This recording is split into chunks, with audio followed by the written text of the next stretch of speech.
This and every episode of the Brülosophy podcast is brought to you by the American Homebrewers Association, a member-driven organization that wants to help you save money on beer and brewing supplies. In addition to providing brewing resources and hosting one-of-a-kind events, the AHA offers money-saving discounts at nearly 2,000 beery destinations around the country through their Member Deals program. Join the AHA at homebrewersassociation.org and make your beer money go further.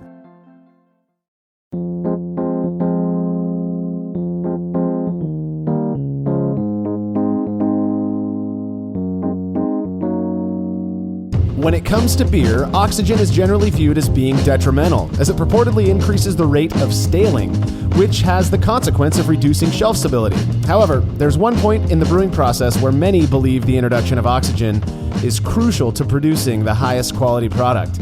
You're listening to the Brülosophy podcast. I'm your host, Marshall Schott, and in this episode, contributor Matt Del Fiacco and I will be exploring the topic of wort aeration. Yeah, Marshall, I'm pretty pumped to talk about this one. You know, it definitely comes up a lot that at different points in the process, oxygen can be detrimental to your, just to the staling, to provide staling compounds, and it just reacts with other things in your beer to make it go bad faster.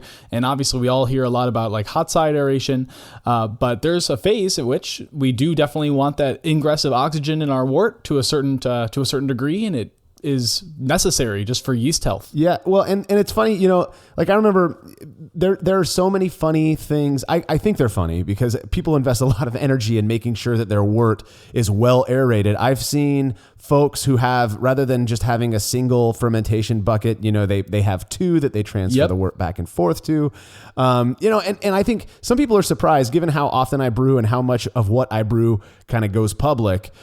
People seem surprised sometimes to learn that I've never used, you know, pure oxygen in my brewery. I've never invested in it like an oxygen setup. I think I might be the only one, only member of the Brülosophy crew who's not done that. Yeah, I'm actually surprised to hear that.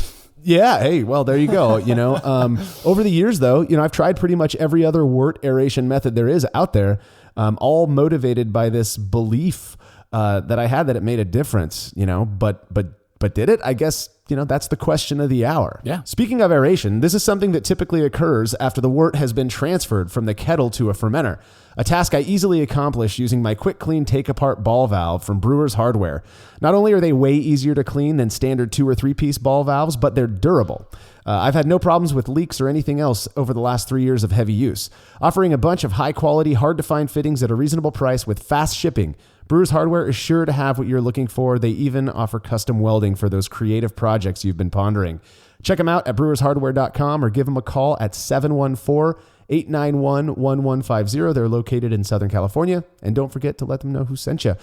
All right, Matt, I'm so excited for HomebrewCon this year. As I'm sure all of our listeners are aware, we've been talking about it a ton. From June 28th to 30th in Portland, Oregon, we're all going to be convening you know, and in a single big expo hall. It's going to be amazing. And in addition to the crazy booth that we've got going with Yakima Valley hops, Imperial yeast, and Mecca Great Estate malt, we recently found out that our talk was approved. Yeah, we actually found that out a couple of weeks ago, that our talk with you, me, and Chino, who spoke last year as well at HomebrewCon, is going to be accepted, or was accepted, and something we'll be doing at HomebrewCon. So I'm pretty pumped. This year, we're going to be talking about brewing beer a little bit faster. So the name of the talk is going to be called It's a Sprint, brewing beer faster. And so we're going to focus on, can we make beer faster, or can we produce beer faster without having any detrimental effects to quality? Yeah, we've got our series on short and shoddy beers that I'm sure is going to be a focus in our talk. Absolutely. I think it's going to be a good one. Registration for HomebrewCon is open now to all AHA members, so go get your tickets. We want to hang out with you. If you're not an AHA member, you should be. Go to brülosophy.com/AHA or homebrewersassociation.org to sign up now. Just a couple weeks ago, a bunch of folks who support Brülosophy through Patreon got to sit down for about an hour with the mad fermentationist himself, Michael Tonsmeyer, who was on the screen answering questions via livecast. It was super sweet. Coming up later this month, we've got the dude responsible for teaching so many of us how to brew through his book of that name, our friend John Palmer. He's going to be sitting down with Brülosophy patrons to answer their questions. Now, this is a reward for those who pledged in February. So if you pledge now, it's March, you will qualify for future live casts. So if you're feeling that FOMO, head over to patreon.com/Brülosophy now. Sign up at the $3 level to have an opportunity to ask folks like Dr. Charlie Bamforth, Gordon Strong, and some very well-known professional brewers the questions that you have been wondering. Again, that's patreon.com/Brülosophy. We've got some really great rewards at other levels as well, including unique monthly discounts at YakimaValleyHops.com. For other ways you can help us to continue bringing you this podcast, go to Brülosophy.com/support, where you'll find a bunch of links to places to shop online. Something as simple as bookmarking and using these links really does have a huge impact. We want to thank everyone who's remembered to do that. We also want to thank everyone who has taken the time to rate and review the show. We really do value your feedback. If you haven't yet done that, please subscribe, go rate and review the show. We'd appreciate it. All right, we got some feedback. Matt, I'm curious what you think about these questions. Here's one from Chris Wilburn. He says that after listening to your recent episode on pitch rates, where you guys mentioned that yeast will clean up compounds that can cause off flavors, it made me wonder if pitching a small amount of lager yeast in a cold crashed ale could clean up those compounds the ale yeast wouldn't or couldn't clean up, either due to an inability to or being tapped out from the initial fermentation. So that's a great question. And I think the short answer is yes. So when you pitch a lager yeast, it's going to be able to work through some of the compounds that an ale yeast wouldn't. And that isn't necessarily just compounds that are going to cause off flavors, but it is going to be some of those flavor compounds and some of the aroma compounds as well. My understanding is that lager yeast can also metabolize maltodextrose. So by doing that, you risk drying out the beer a little bit more, I would think. Yeah. I mean, in addition to that, like kind of, it's sort of like in conjunction with, like, as you process, as it metabolizes maltodextrose, as it processes some of those other compounds, you might be left with a beer that's not exactly what you're looking for in terms of that style. Certainly not what it would have been had you just left well enough alone, right? Yeah, most definitely not. So I mean, there's obviously some blends out there in terms of, like, you know, ale and lager blends. And it's something I think people have experimented with. So give it a shot. See how it works. See if you like the end result and whatever you're going for. It actually sounds like a fun experiment to me. I'm not sure, how applicable it is to other brewers, because it seems kind of, but kind of interesting nonetheless. So we got another piece of feedback from Frank Aerosmith. That sounds like Aerosmith, but I think it's Aerosmith, from San Diego, California. He's a home brewer of 2 years. Frank says, I want to thank you and the entire Brülosophy team for all the effort you have put into the website and the podcast. The information you've provided has been invaluable to someone like me who enjoys the actual brewing process and wants to understand why we do the things we do instead of just following conventional wisdom. Well, Frank, thank you. We don't usually read too many, back patty comments on this show, but I figured I'd toss that one in there. We appreciate you, Frank, and we're happy to bring you the content we do. All right. It seems like over the last 5 years or so, sour beer has grown astronomically in popularity. In fact, there are some brewers whose sole focus is wild and funky beers. Speaking of, this is a completely shameless plug. If you haven't checked out the Milk the Funk the podcast yet, highly recommend it. Super cool stuff. Our friends Dan Pixley and Matt Humbard are over there doing some rad things. Anyway, one such funk milker named Jeremy Barr sent me a beer he calls Grimace and describes as being, and I quote, fermented with a 1/4 gallon of Valdepeña grape must, soured with Bootleg Biology's Sour Weapon P, then fermented with Bootleg's Chardonnay strain before being aged on blueberries and Cabernet oak staves. Finally, he dry hopped it with Nelson Sauvin. With so much going on in this beer, there was no way I was going to keep it to myself. 1 minute beer review with Jersey and Tim. And I think it's gonna be a long, long time. Stop singing. This looks like a nice cider. No, it looks like a red. Yeah. A Killian's Irish Red. Whoa! Rocket Man! It's not a beer. It's a cider. It's good. It's cold, which is good. It's not hot. You wouldn't want a hot cider. It's good. Yeah, I like it. It's good. Yeah, it's good. We're kind of cider prudes, right? Because Marshall makes cider, and it's a damn good cider. Damn good cider. So this is, I would say, not up to that level. It's not as good as Marshall's. We're plugging our... Brülosophy.com. Check out our latest podcast and cider recipes. I like it. I would put it on tap. It's dry. It tastes drier than Marshall's. It is very dry. It has like on the end, it's Very dry. It's just a dry cider. To me, I don't know what that means, dry. It just doesn't taste as juicy as Marshall's. Marshall's is juicy. It is good, dude. I didn't like cider before I had it at Marshall's, and I kind of dig it, man. I'd drink this. My Frau would drink this. Yeah. And they would act like it was the best thing they ever had, and that's all they wanted to drink. Grade A cider. I like it. Oh my gosh. Dude, the funny thing about this beer is that they were so close. They obviously wasn't a typical, standard ale or lager. But the cider thing came up and they just never let it go. And I was in the back just holding in my laughter. I thought the beer had, a moderate acidity. It wasn't puckering. It wasn't like, a punch you in the face sour type beer. At the, my initial whiff of the beer, I picked up a very slight kind of like rubbery phenol. I think it was potentially at least a phenol from probably wild yeast used in there. It was not off-putting. It was I was looking for, the issues, but otherwise it just smelled, it did kind of have a cidery smell. There was a real nice toast, kind of toasty bread character in the aroma that followed through in the flavor. And then I got a really nice fruit jam like character in the flavor that was not grapey. Believe it or not. To me, it was just kind of like a dark fruit jam. Really quite nice. I mean, I think he did a great job. This was an interesting beer. I'm not a big fan of wine. I will drink it if it's all that's there. But this beer, despite being fermented with a bunch of grape must and being aged on, Cabernet oak, it didn't taste like a wine. It certainly didn't taste like a typical beer or even sour beer. It was very unique and kind of fun to drink. You ever had anything like that, Matt? You know what? I have. Actually, Ska Brewing does a beer that they ferment with grape must, and I kind of feel the same way about it. Like it is really interesting, and I think it might be a little different because, like, obviously, I have a little more words to put to some of these things than necessarily Jersey and Tim did in the moment, because you don't tell them ahead of time like what that beer is, or if it's beer. Yeah. So obviously, like, what really stood out to me as really interesting is like when I've had it in the past, I knew it was beer going in, but without that frame of reference, they jumped to cider, and that was where in their head, like, that mental model was for those flavors and those kinds of aromas.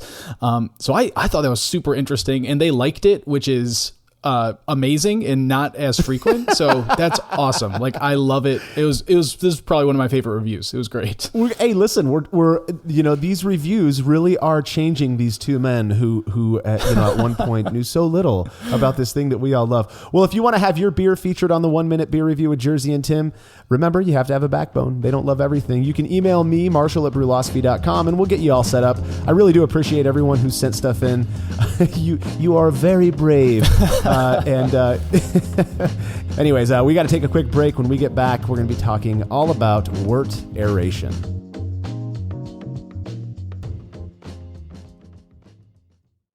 Shopping for brewing supplies online can be a real hassle, which is why we recommend Love to Brew. They've got great prices, super fast shipping, and they carry exclusive products like East Coast Yeast, the Brewer's Essentials brand, and their award-winning beer recipe kits. They're also the only place you can pick up your very own Brülosophy recipe kit. The numbers don't lie. Love to Brew has hundreds of 5-star reviews, and thousands of brewers are choosing them for their supplies and ingredients each year. Experience the difference at lovetobrew.com. That's brew.com. The best beer requires the best hops, which Yakima Valley Hops provides fresh from the source to brewers around the world. Find everything from classics to modern favorites, as well as cool experimental varieties and a vast array of ingredients and gear at YakimaValleyHops.com. After a long brew day, the last thing I want to do is waste time chilling wort, which is why I use cleverly designed immersion chillers from Jaded Brewing. After some bad experiences with counterflow and plate chillers, I began the search for a more efficient chilling solution and discovered Jaded. That was nearly 4 years ago, and to this day, I continue to rely on the King Cobra and the Hydra to chill my wort in record time without the setup or cleaning hassle of other chillers. If you're looking for a way to optimize your brew day, I can't recommend Jaded chillers enough. Go see what they have to offer at jadedbrewing.com and let them know Brülosophy sent you. Founded in 1978 by brewing pioneer Charlie Papazian, the American Homebrewers Association is a division of the Brewers Association focused specifically on protecting and promoting the hobby of homebrewing. In addition to their work lobbying for the rights of homebrewers across the country, they're also the primary sponsor of Brülosophy.com. By joining the AHA, not only are you supporting their cause, but you get a ton of benefits as well. Discounts at breweries across the U.S., early access to tickets for events like the Great American Beer Festival, and you get to attend HomebrewCon, the world's biggest gathering of homebrewers. Head over to Brülosophy.com/AHA now to sign up to become a member.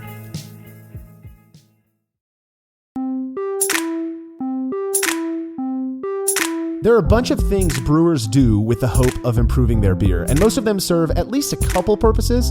However, when it comes to aerating wort, it really seems brewers do it for one main reason. Yeah, most of when you aerate your wort, like the primary reason that people are going after is a cleaner, more active fermentation. And that's kind of like at a really high level. That's what people are hoping to get out of it, is a fermentation that starts faster, a little more vigorous, less off flavors, all that stuff. Right. Well, and there's this common saying in brewing that the brewer makes the wort, but the yeast makes the beer. Yeah. And kind of cruising off of that line of thinking, we want to do everything we can to ensure that we take care of those yeasts, that when they hit that wort, they're ready to go. They're not zonked out, and all they have to worry about is converting that sugar into alcohol and CO2. Definitely. So what role does oxygen actually play in that process? So it's pretty interesting, and I think the analogy that you just gave, we hear that that saying all the time, that brewers make wort, yeast makes beer. I think that applies perfectly here, because fermentation, which kind of is like the goal of all of this, doesn't actually use oxygen. So fermentation is an anaerobic process. It doesn't have oxygen, and actually when fermentation starts is when yeast leave their respiration phase. So really all that oxygen, by the time fermentation starts, is gone. Yeast has consumed it. It's not obviously that black and white. There's a little bit of gray area in between, but for the most part, that oxygen is gone. So I think that's one of those things that was kind of shocking to me when I was learning about fermentation in general. It's that yeast needs oxygen, but not during active fermentation. Right. Fermentation alone is an anaerobic process, meaning that yeast don't require oxygen to actually do that conversion of sugar to alcohol. Correct. But what yeast do need that oxygen for is essentially for reproduction, and to do it in a healthy way. So yeast use oxygen just for cell wall maintenance and just for the production of unsaturated fatty acids and sterols. So kind of at a basic level, what happens is when yeast reproduce, they provide a new lipid membrane for the new cell. So during that reproduction phase, they use that oxygen up for the production of those acids and those sterols to produce a healthier lipid membrane, which results in some stuff. It has a few pretty interesting results, but the gist of it is the cell wall is able to take in and put out compounds better, more effectively, and the yeast is just healthier overall. Yeah, one of the big things that sticks out, the catch terms that I hear is building up those sterol reserves. Yep, definitely. And that, and again, I am definitely no microbiologist, but by yeast having that oxygen during the lag phase of fermentation, that's the very first, you pitch your yeast and you've got upwards of 8 to 10 hours of lag phase. That oxygen has allowed them to build up those reserves so that they are ready and rearing to go, as opposed to having to kind of I guess become more virile, if you will. Right. Well, so the yeast will consume that oxygen in the wort pretty quickly, like within a few hours, that they'll consume that oxygen. They will build up sterol reserves. So if they need to do any more reproduction, that'll take place. And we'll talk a little bit more about that later on. And then obviously, like I said, like that production of unsaturated fatty acids for the cell wall, which Trub gives you a little bit of that, which is why you hear a lot about sterols. But depending on how you produce your wort, you might need more of those fatty acids. So yeah, right. Oxygen is definitely important for yeast health. Yeah, and so the immediate benefits of this.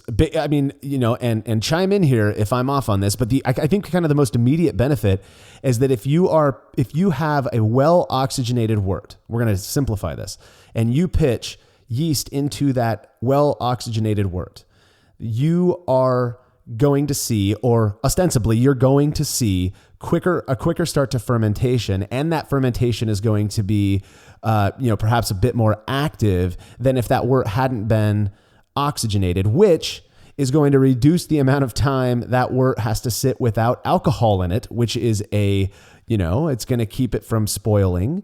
To me, that's one of the more immediate benefits. What are other benefits of, oxygenating or aerating your wort? Yeah. So, I mean, like you nailed it on like one of those effects is that we have a shorter lag phase because like obviously the yeast will be able to go through that more quickly. But then healthier yeast just means healthier cell membrane, and in theory has like a lot of really great effects. But probably besides the one you mentioned, a healthier yeast and a more plentiful yeast is able to tolerate high sugar and alcohol environments a bit better than it normally does. So, obviously, alcohol is toxic. It's not something that yeast are like a massive fan of. And then because it's able to tolerate those high sugar environments initially more better, which means less osmotic pressure, so less yeast stress. And then better alcohol environments means better attenuation. It's going to work better as alcohol in that solution increases. So you get a faster start. You get a faster finish in theory. It's going to go through fermentation faster than it normally would because it's more plentiful and it's healthier. And it has a healthier cell membrane, which can do that work. And then it's going to produce less off flavors because there's less yeast stress. So any off flavors due to stress on the yeast or any expressive character, I won't even say off flavor, any expressive character from the yeast is going to be less apparent because you have less stress on that yeast. Right. So you mentioned something earlier that's interesting to me, that kettle trub, the proteinaceous hot break, yeah. And even the hops, all that crap that you find at the bottom of your kettle after you transfer to your fermenter, that there is something about the presence of that. And we've seen this. We've got a show coming up on kettle trub. We've seen this in experiments multiple times that beers that have a decent amount of kettle trub in it seem to fermentation takes off quicker. They ferment really clean. They clear up faster. All of these seemingly benefits it seems to me like, as we talk about aerating wort, and kind of with a focus on oxygen and, presence in the wort, right. That it's almost speaking of, it's centered around yeast, yep. But it almost feels like it's speaking about pitching yeast that isn't already viable, that isn't already, rearing to go. And that's interesting to me. I guess it's hard to put my thoughts together about this because wort Sure. aeration is just so ingrained in kind of the brewing mind, but it seems like there might be some other ways to make up for not aerating wort, or like methods that you can use, whether that's racking more trub into the fermenter. But it seems like, with the focus being on yeast health, that perhaps that oxygenation or aeration of wort was one way of many to give that yeast a fighting chance. Yeah. So trub is really nutritious. It has a lot of key yeast nutrients into it, and primarily, like I mentioned earlier, it provides some of those fatty acids for yeast to build up their cell wall and to do that work. Right. So some trub is definitely going to be beneficial for your yeast. One of the problems is like trub is also somewhat detrimental in theory, that those same fatty acids that aren't used by the yeast can cause staling and can react with oxygen later on to cause more problems for your beer, like stale it later. So that's might be one of the reasons that people do use pure O2 is to say, okay, well, if we're going to eliminate kettle trub, then we have to do something in order to help that yeast. Well, and another one of those things that I think almost every home brewer I know these days is pitching active yeast starters. We had an episode recently on pitch rate, and you think about what is happening when you make a yeast starter, and you're basically pushing that yeast through the lag phase. Yeah, makes me wonder if that doesn't sort of compensate for a failure to adequately oxygenate your wort. Definitely. And of course, it's always important to pitch healthy yeast, which is exactly what you're able to do with, you know what I'm going to say, Matt, Imperial yeast, who pack 200 billion cells of the purest yeast on the market into each pitch right pouch, which I've now had the pleasure to use a few of. They're really great. When pitching fresh Imperial yeast, even without a starter, honestly, or oxygenating my wort, fermentation starts quickly regardless of the temperature I'm fermenting at. And it finishes with the attenuation and flavors expected. Imperial yeast, they're a fantastic sponsor. They have various ale and lager strains available, as well as some funky stuff. Do yourself a favor, go check them out. See everything they have to offer at imperialyeast.com. Their products are available at More Beer and Great Fermentations. Let's chat for a bit about the different ways brewers can go about aerating their wort. Yeah, I've been looking forward to this part because it's one of those things that, brewers from, brand new brewers to really experienced brewers are all looking for different ways to do this. And, the methods are pretty interesting. So one thing that we should probably start off with is that on average, you want about 8 to 10 parts per million oxygen in your wort prior to pitching. That would be kind of that the common knowledge approach to how much oxygen should be in your wort before it's pretty detrimental. So at a certain exposure, obviously too much oxygen in your wort can be a problem. So 8 to 10 is right where we're looking, and it kind of depends a little bit on what you're pitching, how high the gravity of the beer is, etc. But good ballpark number, 8 to 10 parts per million. And for most homebrewers, this is one of those things that 99% of homebrewers are going to rely purely on speculation to, Yes. Based off of what somebody else is saying, because DO meters are pretty expensive and the cheap ones really aren't that accurate. So yes, definitely. And they're also can be pretty difficult to read. Like they react pretty much like you can read some different reactions in the wort based on the DO meter. Like it'll do different things. So, but yeah, no, I agree. Like it is a lot of speculation, similar to the way we treat yeast pitching numbers, which is interesting. But yeah, based on that, once you have that 8 to 10, probably the second good thing to note is that just the air is roughly, I think, 20% oxygen, something like that. Someone's going to tell us it's like 21 or 22, but it is about roughly that much oxygen. And so because of that, you, without using pure O2, which is one of the methods we'll talk about, you're looking at getting about 8 parts per million maximum oxygen into your wort. So if you're doing agitation, if you're doing like a pump, then you're looking at you're going to max out around that 8 number, which is on the low end of being where you want to be. So that's honestly probably great, especially if you're pitching healthy yeast and you're using a starter and all that stuff. It's just something to keep in mind. So right, and so you mentioned that the agitation is kind of one umbrella term for these various techniques for aerating wort.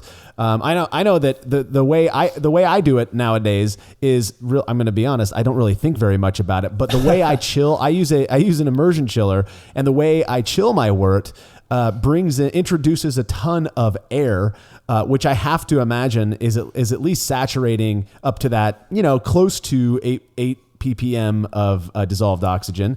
And so, I chill using the technique that I think a lot of people have adopted recently, where I'm moving my chiller around in my kettle of wort until it drops to the coolest I can get it. And, I'll get a 6-7 inch cap of foam on top of my wort. Yeah, that's actually so really interesting you bring that up.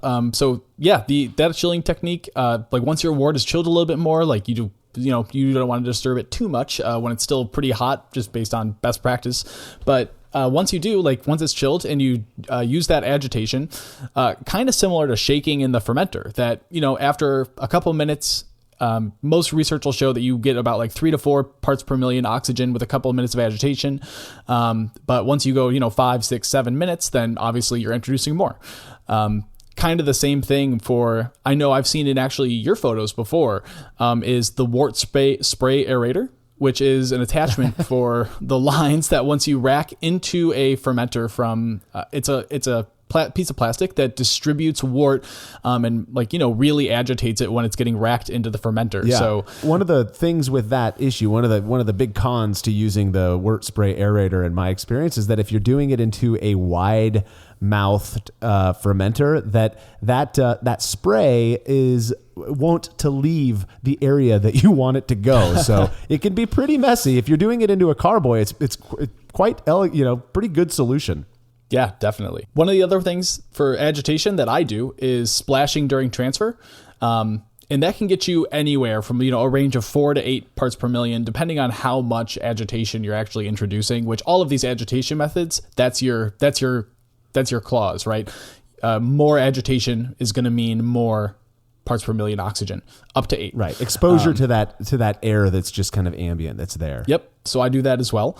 The other method that people typically go about, and you'll see this more in, maybe more advanced quote unquote setups, is injection. So as opposed to the agitation, where we just kind of try to make sure as much of the wort is exposed to air as possible and that air gets worked into the wort, is actually directly injecting air or pure O2, pure oxygen, into the wort. This gets done a couple of ways, but the way you do it typically via air, and I see this a lot when people don't want to necessarily make the big sink into pure oxygen, is using a pond pump with an HEPA filter. So using some kind of filter to filter out dust, filter out any material in the air, and it'll pump air just from around through the filter and then through a diffusion stone, and after roughly 10 to 20 minutes, you're looking at about having that 8 parts per million oxygen. Yeah, I went this route a couple 5 years ago or so, you basically just put this tube with the sintered stone down into your wort and turn the thing on. I'd cover the top with foil of my carboy and just kind of leave it on for a while, and it just pumps the regular old air that's sitting in your garage through a HEPA filter, and you start to see tiny little bubbles start to rise to the top. After 10, 15 minutes, there's a small little cap of foam, and then you're done. You pitch your yeast, yeah. But then the other way, obviously, is to use pure oxygen, which requires, the big downside to this is you have to go buy an oxygen tank and you have to buy a regulator and you have to have all that stuff. But, it does give you the highest potential for getting the most oxygen in your wort. Yes, it does. So once you use that pure O2, you can obviously go beyond how much oxygen is available to you in the air, which you can start looking at, 9 to 12 parts per million oxygen. One of the cons, as opposed, obviously, usually a little more expensive, like you mentioned. Another con is that as homebrewers, we typically don't have any kind of flow rate meter for these. Like all these regulators that we typically use for pure O2 don't measure parts per million, and they don't measure flow rate. So you kind of have to make sure like you're keeping an eye on it. But at the same time, one of the huge pros is that after 60 seconds, like about roughly a minute, you should have just as much oxygen as you need in that beer. So it's something I do for some of my high gravity beers still, if I'm worried about attenuation, if I'm worried about that. But I used to do it a lot more than I do now. But yeah, it's definitely a fantastic option. It's what we see most often, and it comes in all shapes and forms, from using pure O2 in line. So if you attach an oxygen diffusion stone into the line where you rack from your kettle to your fermenter and turn that on, then you can aerate the wort as it goes, and that's fantastic. And then also, just like you mentioned, wands and just tubes for diffusion stones, all shapes and sizes. And pure O2 is what, the majority of, pretty much every professional brewer I talk to has pure oxygen. Yep. And they're concerned with making sure that this beer comes out good every time, because they got to make some cash on it. I think we may have failed to mention perhaps the most commonly used wort aeration method is just shaking your fermenter. Once you fill up that carboy, just giving it a good shake for 60 seconds, 90 seconds, whatever it is, and then pitching your yeast. So, well, I talked to a lot of brewers, nearly all of them who use at least one, if not a combo of these methods to aerate their wort. And as someone who's never once used pure oxygen and regularly fails to intentionally aerate my wort, yet still produce some tasty beer, I was pretty excited to address this variable in a couple of experiments of our own. We're going to get to those as soon as we're back.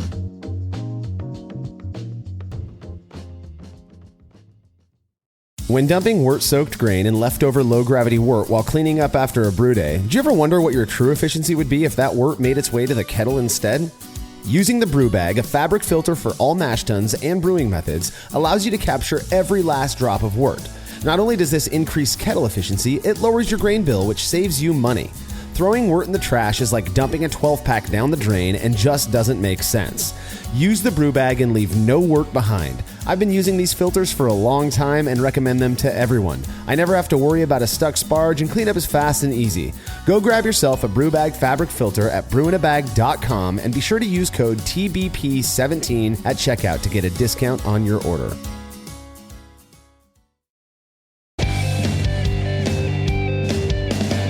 Compact and simple to use with a small footprint for brewing indoors, the Grainfather makes it easy for you to brew professional quality beers at home. The Grainfather is an all-in-one brewing system that lets you brew all grain beer in a single compact stainless steel unit. It uses an electric heating element and pump to maintain a constant temperature and to circulate the wort during the mashing and cooling stages. It also comes with a counterflow chiller to reduce chilling times and produce high quality wort. And now, with the addition of their conical fermenter, the Grainfather takes things one step further by offering homebrewers state-of-the-art temperature-controlled fermentation just like commercial breweries use. And with the Grainfather Recipe Creator and Connect app, you can easily design a recipe, sync your brewing system with your phone, and then just sit back and relax as the app takes over and assures that you maintain your scheduled mash temps and boil schedule. Head to Grainfather.com to purchase your all-in-one brewing system today and to sign up for their free recipe creator tool. Once more, head on over to Grainfather.com, that's Grainfather.com, and get started today.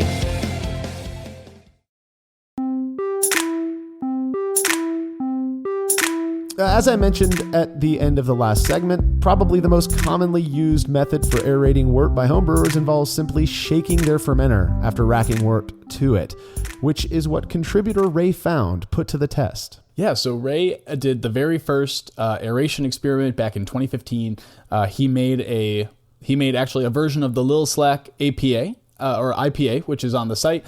In that experiment, he ended up doing one batch that was shaken in the fermenter and one batch that received no aeration treatment at all.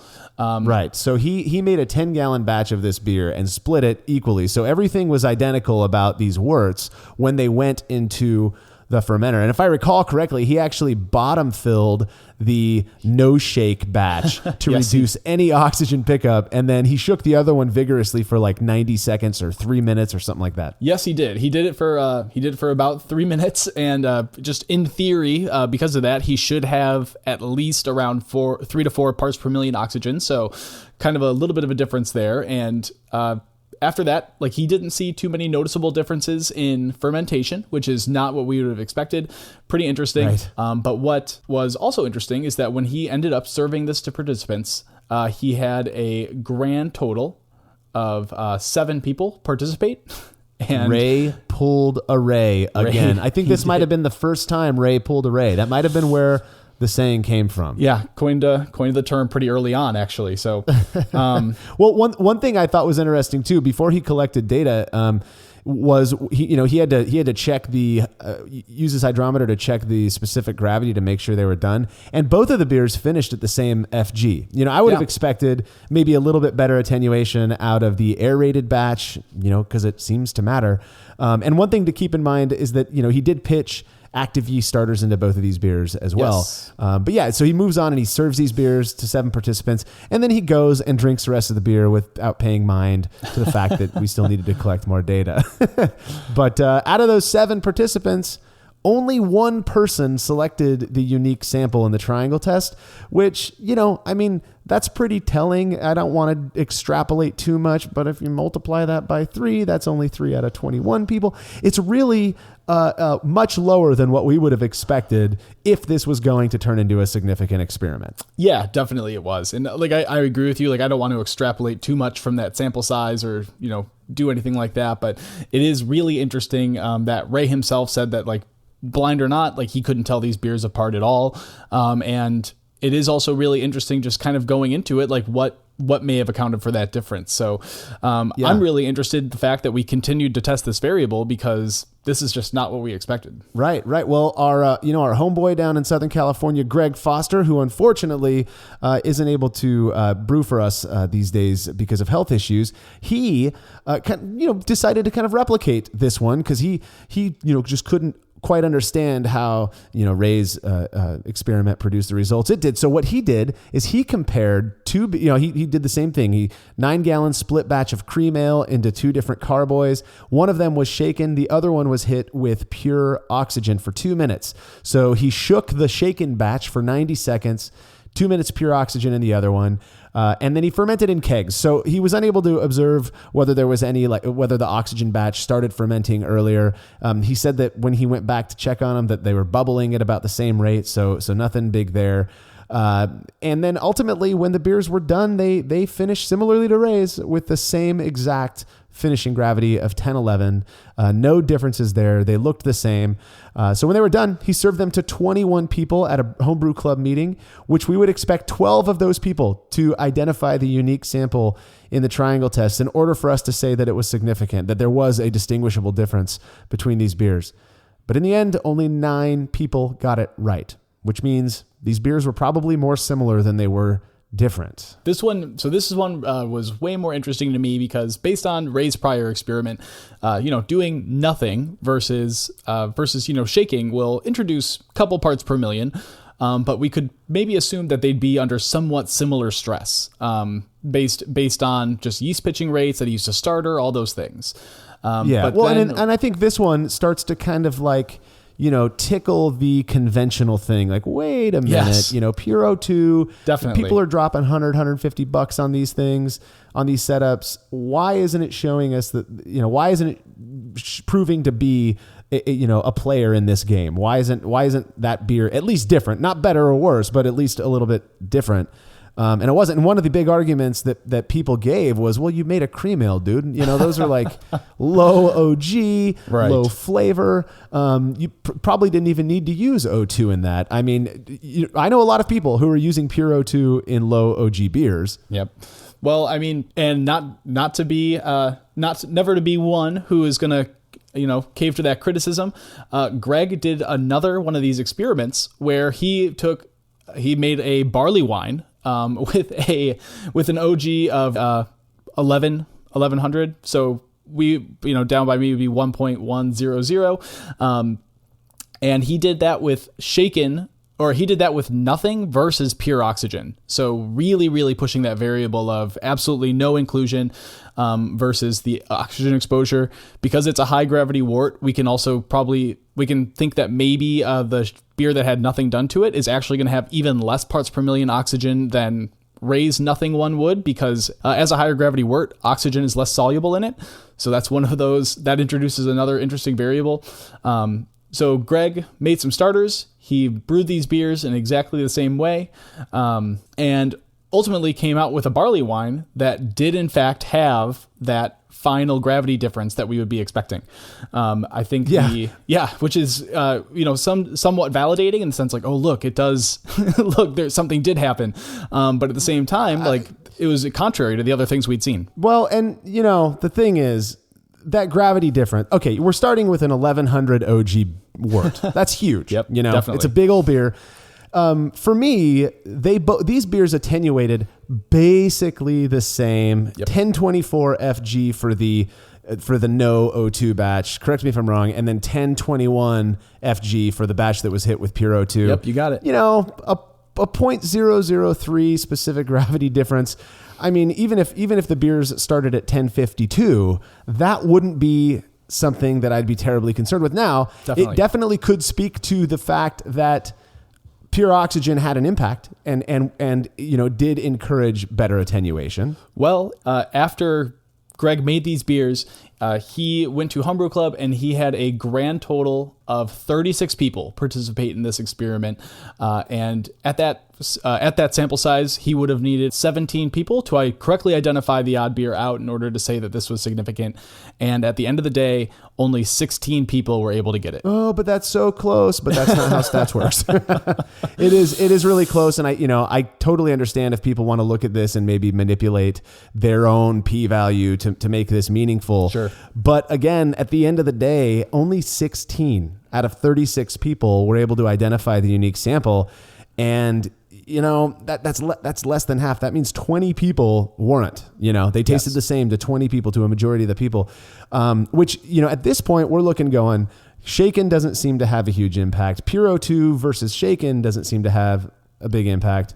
And then even if you don't do anything and you just pitch a yeast starter next to a batch of huge, big old OG beer that was hit with Pure O2, it doesn't seem to have a terribly big impact on the ultimate characteristic of the beer. Yeah, definitely not. I mean, not if there is one, it's definitely not large enough for this sample size to tell with these beers. Yeah, crazy to me. I mean, even as somebody who was never really into oxygenation or aeration, this is one of those things where I completely expected to have here's the proof, dude. What you've been missing out on. Yeah, definitely. And it just hasn't panned out. Now, there are a few things that I think we need to address here. And one of them is that in every single one of these experiments that we've done, a couple of things took place. One, and to me the most important, is that each one of them was pitched with an active starter. So that yeast had, already presumably gone through, or at least had started to build up all of the good stuff it does when it would usually hit the oxygenated wort and build up those reserves and whatnot. Yeah, I agree. That's one of the things in these experiments that stands out to me as being maybe if we wanted to find something, if we wanted to point to something and say, well, why did we get this answer?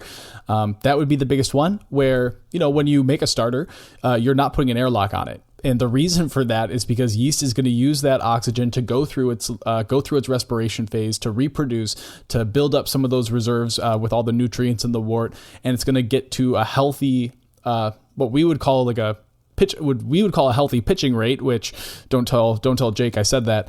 But as we're going through our yeast starter, the idea is that we are introducing one yeast that has used all the oxygen it needs to use in order to ferment that beer out. And two, the yeast starter itself has a lot of oxygen in it. So if you're not decanting your starter, you're pitching, so a volume of ready to go. Well, and okay, so relative to the typical homebrew scale, which I'm going to say for the most part is 5-gallon batches. Even when I'm making a 10-gallon batch, I'm splitting it into 2 fermenters of 5-gallon fermenters. Right. That volume and the ratio of the volume of my yeast to that beer or to that wort, to me, it seems like, looking at the professional scale, yeah, I can understand how oxygenating could be, they've got so much pressure in their tanks and they've got such a large volume of wort that they need to do everything they can to encourage that yeast to do its job. Now, on the homebrew scale, and I don't think there's much argument against the fact that homebrewing really has kind of got its start by just copying professional breweries. It's why a lot of us started with 3-tier systems or whatnot, and we've learned over the years that, man, we don't need to do all that stuff, and we can produce beer that's of equal quality as these pros. And that's a benefit, right? We don't have to do all of this because it's a matter of scale. And I can't help but wonder if this idea of oxygenating wort isn't just kind of this remnant from that, carbon copying the professional way of doing things. Absolutely. I mean, to think about that argument a little bit, as at the end of the day, and we mentioned this a little bit earlier, but if I go out to my garage right now and I find out that my batch of barley wine has gone bad, then I am out the cost of materials for that batch, which for me is probably roughly $36-ish, just because higher gravity beer. I am out some time, which is mostly a Saturday morning, and I am out I'm disappointed personally because I wanted that beer. So it's upsetting for me. But if a professional brewer is out a batch, if something doesn't go right, that's a lot of money out of their pocket. That's a lot of money they need to keep production running, to pay their workers, to keep their tap rooms open. So as a professional brewer, there's a lot of things I believe that are insurance for we need to produce a consistent quality product over and over and over again. The margin for error is a lot smaller. Absolutely. And I don't judge them for it. Not at all. Yeah. And I don't judge homebrewers who want to act like professional brewers either. That's fine. Totally fine with me. But when it comes down to it, I think about these other things as well, like the whole Trube argument, which we are going to get into much deeper, like I said, in a future episode. But this idea that we as homebrewers, we are able to do things that professional brewers really kind of can't do, whether it's a matter of scale or a matter of risk aversion. And that allows us to kind of shave off some of these things that maybe we don't need. Yes, it'd be stupid for us to sit here and say yeast don't need oxygen, right? That broad, they don't need, that's dumb. That's a dumb thing. They do, but we have ways that we understand what they need that oxygen for. And that's the important thing. And if we can somehow supplement what that thing is, right? The nutrient thing. I mean, that's another thing. We didn't even touch on the fact that homebrewers have access to relatively inexpensive yeast nutrient, which, supposedly does about the same thing that Trub does. And if Trub is capable of making up for that lack of oxygen in the wort, or if building a starter and pitching that is able to make up for that lack of oxygen in the wort, then what's the point in investing $150 in an oxygen setup when, time after time after time, and I'm 500 plus batches of beer that I've never used pure oxygen in, some that have won awards. I admit I struggle with justifying such a purchase for myself. What do you think, dude? I know you still do it. I do, yeah. So I still use Pure O2 once in a while, and I'll admit that I use it for those insurance purposes that I talked a little bit about earlier. But at the same time, while I don't necessarily think that it's out of the realm of question, I don't have a hard time thinking about why would a brewer want to do this. I think it's pretty clear, from the theory, this is why we would maybe want to go down this route. But I would say that, in most experiments, this has really changed the way these experiments, and my own personal experience of just, going away from using Pure O2 into some of the agitation techniques has changed the way that I talk to new brewers, and has changed the way that I talk to people online in terms of, if you're having issues with your beer, maybe this isn't necessarily the first thing you need to think about is, oh, well, you should be using Pure O2. You need to invest in this regulator, and you need to be getting this stuff. And how many times do you see that, in online forums, or do you hear that at homebrew club meetings? And this is one of the very few things where, and I'll admit, a large part of it is personal anecdote. I've brewed so many batches and never used this stuff, and they come out fine. When somebody defers to a lack of aeration or oxygenation in the wort prior to pitch, I mean, I'm not an advice giver. I'll usually stay out of it, but I can't help but roll my eyes real hard, definitely. So that's where I'm at. I have zero plans to invest in an oxygenation setup. I don't think it's as important as a lot of people make it out to be. I am very opinionated on this one. It's probably the most opinionated I've been. I don't care if you want to do it. If you got cash lying around and you think it's going to make your beer better, by all means. But I mean, we've got 3 experiments. I've talked to hundreds of people who are in a similar position as me who wonder, what is this all about? Check this out, man. I brewed a Russian Imperial Stout a few years ago. This thing was 1096. So it wasn't, huge, but 1096, a nice big Russian Imperial Stout. Yep. I pitched, I believe it was a 1.5 liter starter. So nothing big of White Lab San Diego super yeast in it. Within a week, it had dropped down to 1016. It's kind of unbelievable. That's even a pretty moderate FG. Yeah. And I did nothing to aerate this. But you look at stuff like that, and you can say with certainty that oxygenating the wort is unnecessary. I mean, that is I can say that, and I'm comfortable saying that with certainty. I'm not going to say that it doesn't, increase the risk if I fail to do that. Right. Or that oxygen, yeast don't need oxygen. Yes, they do. But at what point is it important? If we're pushing those yeast into that lag phase and they're ready to go and ferment that wort, then what are we doing by adding it? If I'm already building those yeast up, what good comes from adding more oxygen to the wort after the fact? That's kind of my line of thinking about it. Yeah. And I think, obviously I think it's really valid in the sense of, are we, by using starters, by using really fresh and active yeast, by doing a vitality starter, by getting yeast acclimated to the environment in which it's going to continue to process sugar, are we avoiding some of the problems? And like you, I'm obviously oxygen and yeast. Yeast needs oxygen.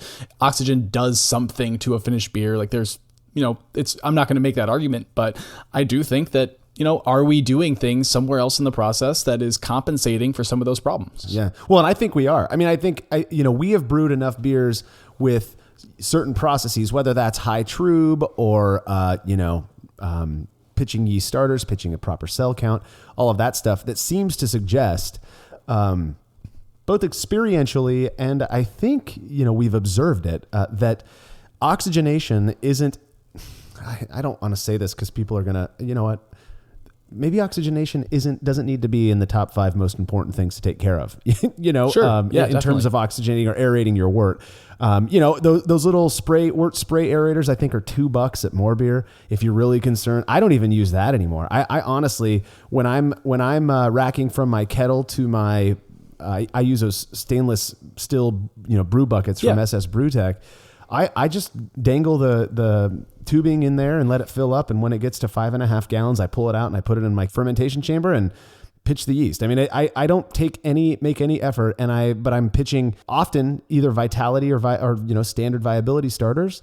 And I'm fine with that. And I also don't worry too much about keeping all of the trub out of my wort. So I feel like I've got it stacked in my favor at this point. Sure. That if if there's these series of things that will promote healthy fermentation, that I'm doing most of them and that perhaps you don't have to do all of them. And, one of them being, wort aeration. Yeah, definitely. So, well, I think, it's one of those, this is again, it's one of those topics.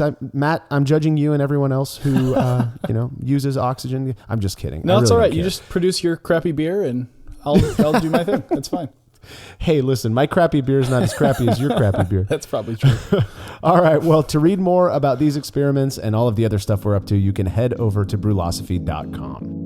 The Brülosophy podcast is made possible by the generous support of our sponsors, as well as all of our rad listeners. We seriously could not do this without you. Cheers to everyone who has subscribed and left a review of our show. It makes a huge difference. If you haven't yet, please consider doing so. Head over to Brülosophy.com/support to view a list of ways you can easily help us to continue producing this podcast. If you want a reward for your support, visit Patreon.com/Brülosophy. Thanks again for listening. We'll be back next week with another episode of the Brülosophy podcast. Until then, think beer. Start off the morning with some hot tea, lemon and honey, cause it soothes my throat. Put some herb in the bowl, yeah, it's homegrown. Ain't gotta go through the middleman no more.